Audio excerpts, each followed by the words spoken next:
Hey there, my Battlefield friends and fans. First of all, I wanted to thank everyone who recently subscribed to my channel because it finally brought me above 100 subscribers. Something I didn't expect to happen so quickly because I've been on YouTube for quite some time, and for a long time I had around 30 to 40 subscribers, and that was just it.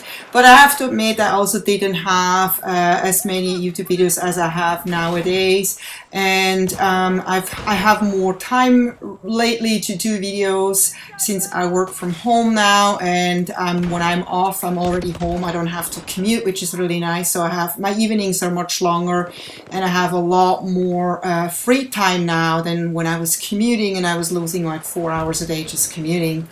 So that's really nice, and that's going to benefit you if you like what I do. I definitely love to do videos. You know, like I always said, I don't do this for money. I do this for fun only.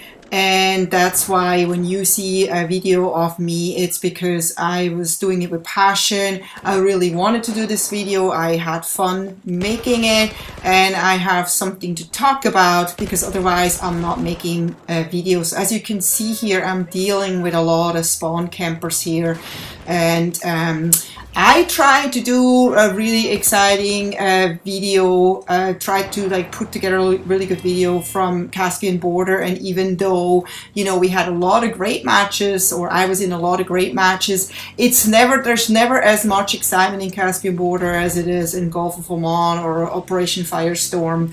And there has also been a few matches that they were so amazing. There was some really amazing stuff happening, and I wasn't recording, and I was like, oh my god, it's so typical, you know, because I don't record every match. Sometimes I'm like, I feel kind of tired tonight, I'm probably not gonna do well, so I'm not gonna even bother recording because I'm just gonna like hang back. I'm not really going for the objective, I'm not really playing aggressively, so there's not even a point to record. And then it ends up to be an amazing match, and I did amazing, and I saved the team and whatnot, and then some really great stuff happened. Lots of things exploded, and I took down Telly and everything, and I didn't record any of it. So I'm like, that would have been a great YouTube video, but oh well.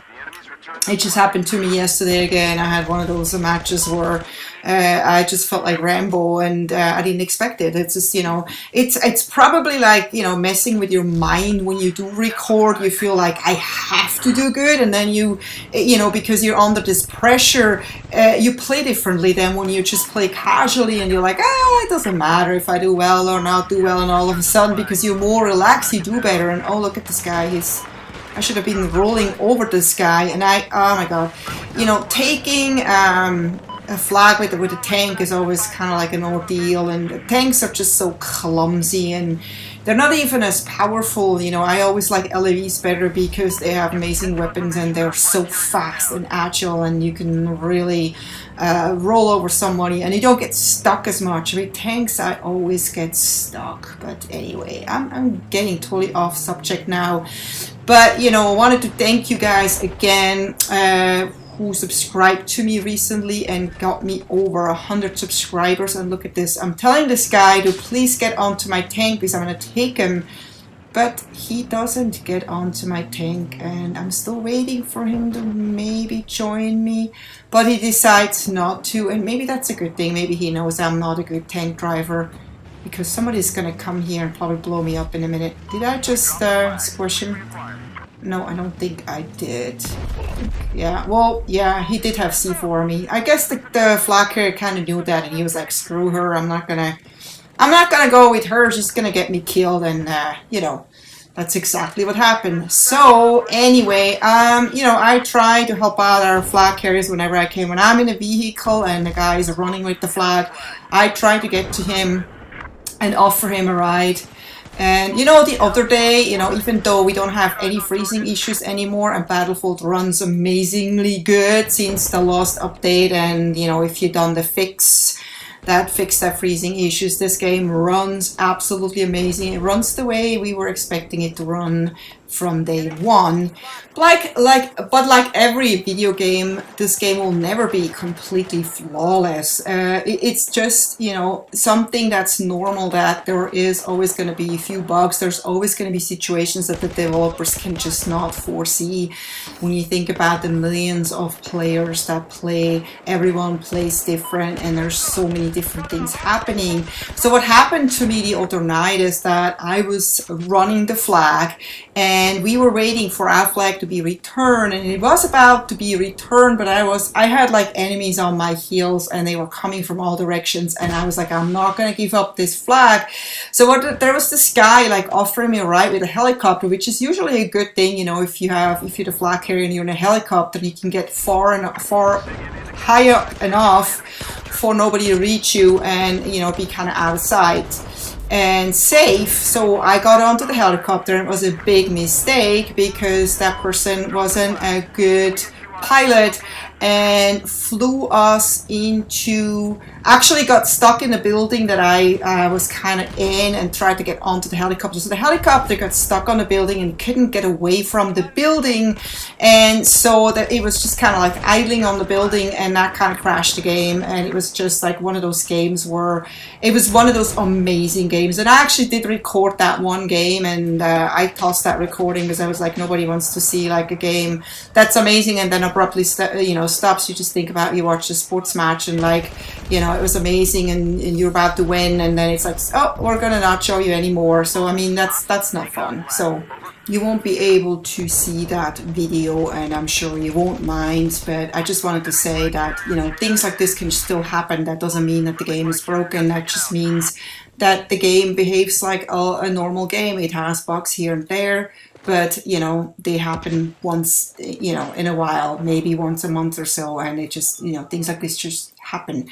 So we have like snipers here on the hill, as you can hear, and, you know, a lot of times with how it is with snipers, it's really hard to figure out exactly where they're shooting from. So I'm not even gonna deal with them, you know, because I don't have a sniper and there is no cover, so I can't really sneak up on them.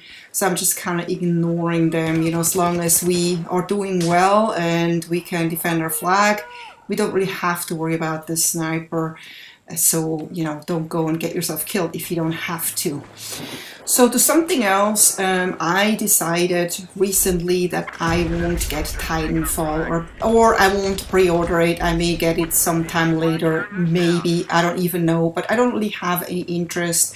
I read a lot of reviews, and I saw enough videos, I saw enough gameplays, and I just realized that this is not the game for me.